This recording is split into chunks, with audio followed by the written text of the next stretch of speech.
Okay? Update lang to sa may mga Pi Network account dyan na hindi pa ginagawa ang KYC nila.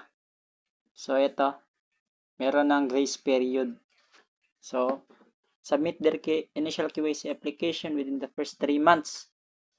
So, 3 months na lang para sa KYC application. So, nagsimula to nung July 1. So, September matatapos to. So, ayan. Which means the deadline will be September 30, 2024. Ito ay para sa mga old user na, nasa mga 1 year na nagmimina ng Pi. 1 year o mataas pa sa 1 year, nagmimina ng Pi. Hindi dito kasali yung mga bago lang na nakaka-start lang yung July. Okay? Kasi after 30 days pa sila makaka-KYC. So ito sa mga old pioneer na to na hindi talaga ginawa yung KYC. So ayan.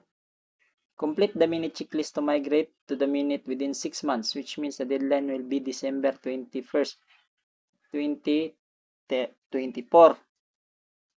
So 3 months para sa maka-apply ka ng KYC application. So hanggang September 30 na lang ang KYC application. Tapos yung 3 months naman para makapag-migrate ka doon sa wallet. Bale, yung Pi balance mo sa Pi app mapupunta doon sa Pi wallet. Okay? So, sa mga hindi pa nakapag-KYC dyan, open nyo na yung account nyo or yung mga nag-delete ng account dyan ng Pi Network,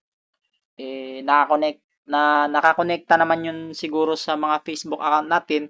So, login nyo lang yung Facebook account nyo, tapos download nyo uli yung Pi Network app kung na-delete nyo. Tapos, login kayo via Facebook para balik yung account nyo. Okay, ganun lang dapat natin gawin. So, ayan, makikita natin dito sa Pi, ayan, sa Pi home screen nila, ayan. Tapos, dito, minute checklist. Wala pa to. Iba kasi, meron na silang countdown. May countdown na sila para sa KYC. Okay, ito wala pa.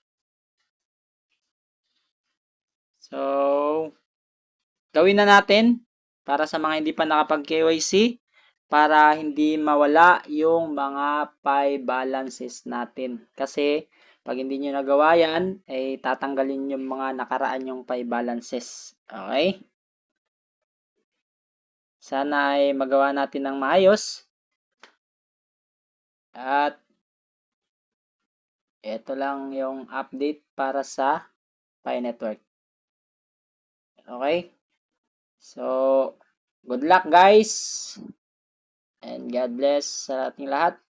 Bye-bye!